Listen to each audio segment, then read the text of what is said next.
I usually work from home and only see people through Zoom or FaceTime.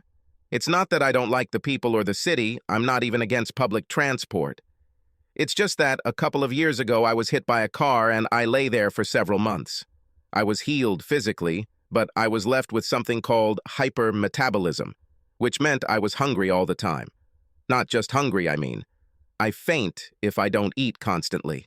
I know it doesn't seem like a big deal, but try to find small, healthy snacks that taste good enough to eat every hour or so. Well, how many granola bars can you take with you, let alone eat?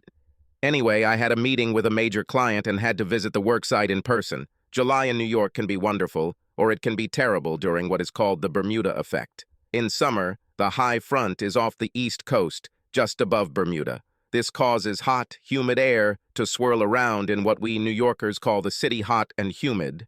Typically, the week starts with rising temperatures and humidity throughout the day, with clouds forming earlier and earlier each day for about 7 or 8 days.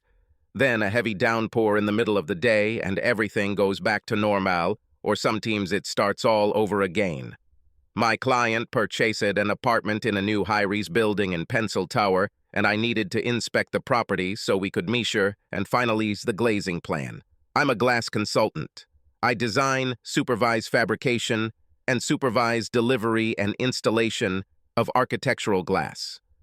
Architectural glass is something other than a standard window or door and can be anything from a crystal lamp base to a huge seamless window or wall 10 feet high by 65 feet wide. The job required new glass countertops for the giant kitchen, a glass waterfall in the atrium that cascaded from the roof 3 stories to a pond in the living room, custom seamless sliding doors, and huge insulated windows on all 4 sides for 3 stories. I just got off the subway, and less than 2 blocks later, I was already sweating like I'd run a marathon. The building's doorman greeted me and I introduced myself. He called to make sure he could send me upstairs. While he was talking on the phone, a woman with a child ran past and then immediately returned, calling for someone who was waiting in the car. "Sorry, Mom. I can't believe I left it upstairs. I'll just take it and come right down." Well, you know what I mean. The doorman directed me upstairs, so the woman and I entered the elevator together, and I asked, "What floor?" "Oh, 107, please." I smiled and pressed 107 and 129. "Are you the new owner? We heard that this apartment has finally been sold." No, I'm just a glazing consultant. The design contains several atypical glass elements. We fell into a friendly silence, and after looking at her for a minute, we did what most people do and looked at the numbers. The elevator was fast and moved well. I was surprised that everything seemed so quiet. This thought had just occurred to me when a loud bang was heard above us, and the elevator car began to shake. She quickly slowed down, stopped, and began to fall. In the short moment it took for us to look at each other, he screeched to a stop. The emergency brakes worked," I said. She looked scared. "What the hell happened?" "I don't know, but we are safe. The elevator has a braking system separate from the usual mechanics, which turns on. So it seems that the cable got caught or even broke. We slowed down and began to descend. They started to fall." "Well, yes, the elevator began to fall, but the automatic braking system was activated, and we are safe." We both sighed, and she pressed the intercom button, then pressed it a few more times. Damn. She sighed and pressed the intercom button again, and someone answered. We hear you. What happened and when can we—" She was lost in thought, so I continued. "When can we get help? When will they get us out of here?" "We are trying to find out what happened, and we will contact you as soon as we can." "Were you or Ms. Pace hurt?" I looked at her. She shrugged and shook her head. "No, we weren't hurt. But we really need to get out of here as quickly as possible." "I understand. We just need to figure out what happened, so we can make sure it's safe to open the doors." "Okay. Please keep in mind that we're up here with little emergency lighting, stuffy, no fan, and waiting impatiently. Keep us updated constantly." "Oh, God. I have to get a message to my mom. She's right in front of the building. Please, please tell her I'm okay and that there are a couple bottles in the diaper bag. Damn, maybe she should just go to her place, and I'll call her. Okay, Miss Pace, we will let her know. Sir, we will inform the penthouse about the current situation. Thank you, please keep us informed, even if it's not very good news. Hello, Miss Pace, I'm Bob. Hi. She was clearly nervous. Don't worry, we'll be fine. I'm fine. I'm just a little worried about my son and my mother, and I had nothing to say. I simply took off my sports jackets, laid them out, and motioned for her to join me as I sat on them. She shrugged and just sat down on the floor opposite me and closer to the intercom. We didn't talk at first, so I had a chance to actually look at her. She was fit, I thought, for someone who had recently given birth. She was wearing a loose top with a front that seemed to crisscross itself and a fairly short but loose, lightweight skirt. I thought this must be cooler than my jeans, polo shirt, and discarded sports jacket. We sat in silence for a while, just thinking. It seemed strange to sit there without talking, so I started asking about her baby, saying that I was sure her weekend plans would work out anyway.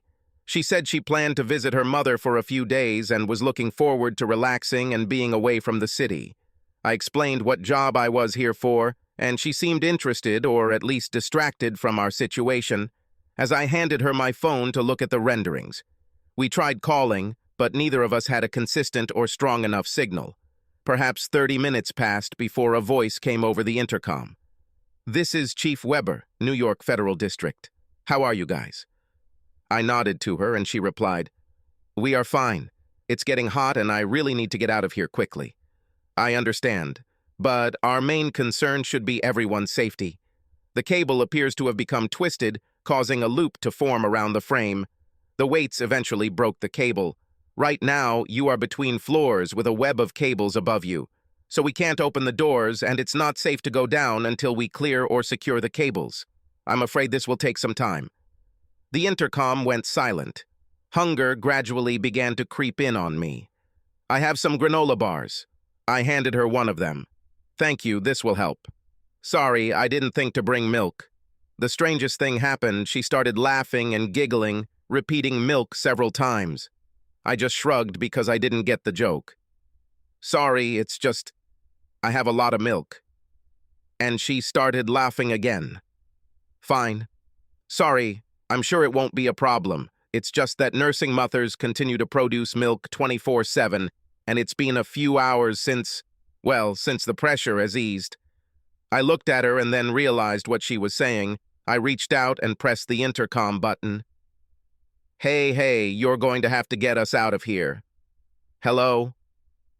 Sorry, sir. As you can imagine, it's quite busy here. Are you okay? I'm fine, but the lady is under pressure. She needs to get out of here. Ms. Pace giggled and quietly repeated, under pressure. I sat down again. Then he pressed the intercom button again. Hey, excuse me, but could you ask the guys above us to drop off a few bottles of water? Good idea, sir. Okay, I'll open the hatch. It took them half an hour, but we heard a distant attention as someone tried to throw water bottles into the cabin hatch. Some even hit the elevator, and I caught a couple to keep them from hitting the elevator floor. So we sat in the pale light, getting warmer and warmer, talking occasionally, sipping water, and finishing my granola bars. While we were talking, I learned that she was a single mother. Her husband was killed in an ambush in Afghanistan. He had only been there a few days when it happened. Then, just 2 days later, she found out she was pregnant. She didn't even have the opportunity to tell him that he would become a father. It was a difficult time. Although only about 20 months had passed, she was grieving her loss. Her 11-month-old daughter was both a dream come true and a nightmare. She loved her very much, but admitted that it was difficult for her to raise her on her own. Oh, her mom helped when she could, but she lived on Long Island, so she couldn't help with the daily chores. I think I indulged her perhaps more than I should. I told her that I was sure she was doing well and that she should trust me, although she politely pretended that she did not believe that I was a grandfather with 4 grandchildren. I mentioned that I was recovering from a hit-and-run accident, but I needed to do some work upstairs. I explained hypermetabolism to her, and of course she immediately scolded me for sharing my granola bars. It was now hotter than anyone would consider comfortable. Even though I had taken off my sports jacket earlier, we were both sweating through our clothes. Her silk chiffon top and skirt were stuck to her body, and I could see her bra and legs through the wet material. I didn't stare, but I couldn't help but notice. A few hours later, with fairly regular updates, the fire chief was back online.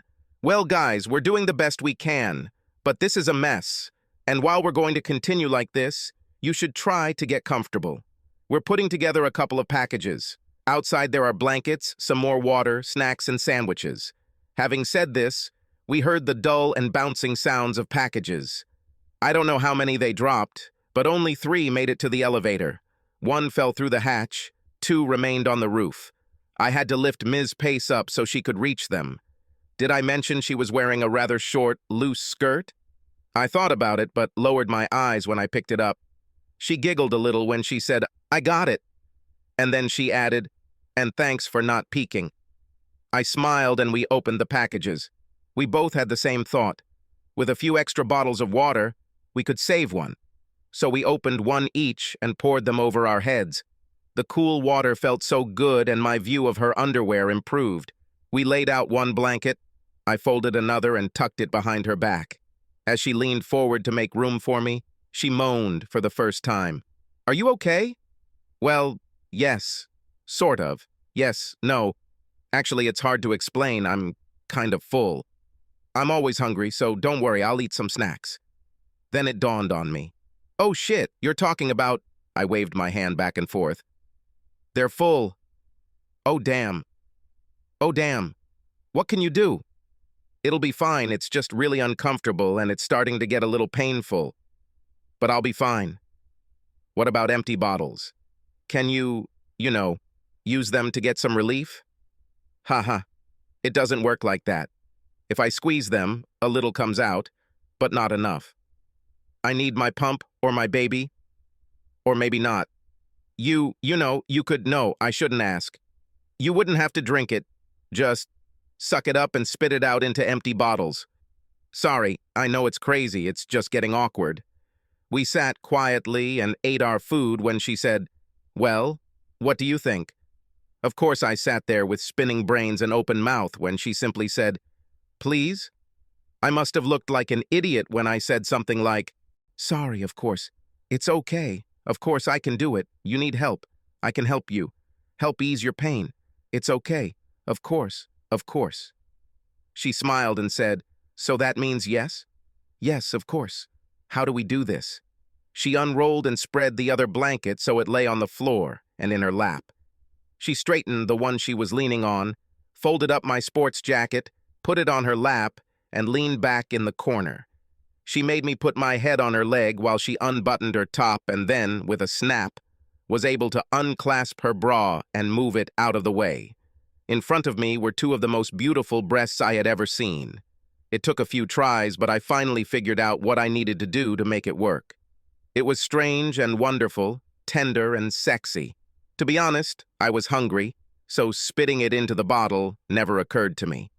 Once I got used to the taste and temperature, I breastfed peacefully.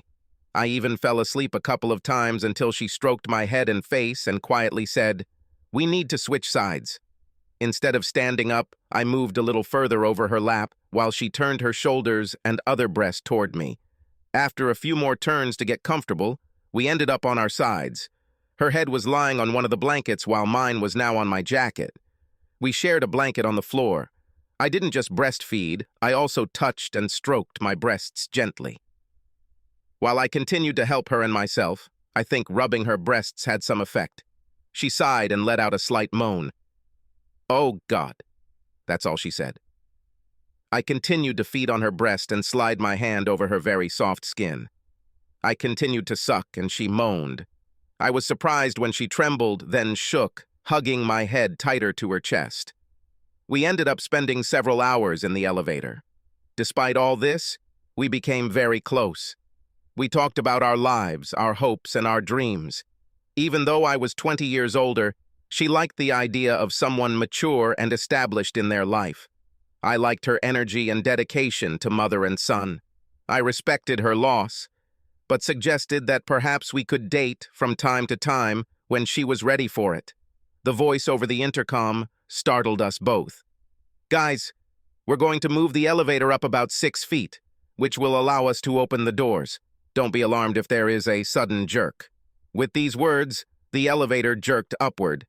We sat and made ourselves look more presentable. She had my sports jacket on over her almost see-through top, and I unbuttoned my polo shirt. The doors were forced open with a crowbar, and then 2 pairs of hands pulled them apart. The cool air felt wonderful. They insisted that we allow the paramedics to do a quick assessment.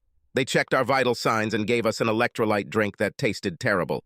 We then took one of the other elevators down to the lobby and were greeted by the manager, the doorman, and the customer I was supposed to meet. He was just returning from a late dinner and asked if I could talk for a few minutes. I said, "Let's go to the bar. I'm not ready for another elevator ride at the moment." He laughed and said he understood. It was then that I noticed Miss Pace heading towards the door. I ran after her. I'm sorry, but I didn't want you to leave without saying goodbye and thank you. You literally saved my life." She leaned over as if she was going to kiss me on the cheek and whispered, "We saved each other. Can I call you? I would like that. Here is my business card. I also work mostly from home." I remember you mentioned this. Oh, of course, we talked about so many things. It seems like it was so long ago. I feel like I've known you forever. Then she kissed me on the cheek and said, "Me too." We parted when she approached the door. I quickly said, "I'll call. We can go somewhere. Maybe have a drink." She looked over her shoulder and started laughing. The last thing I heard before the door closed was her laughter even louder, and the words she said to herself, "Can we drink milk?" Subscribe to our channel so that your second chaff doesn't cheat on you, and go ahead and listen to the next story, because this story is nothing compared to the next one. If you're under 18, don't even think about listening to the next one.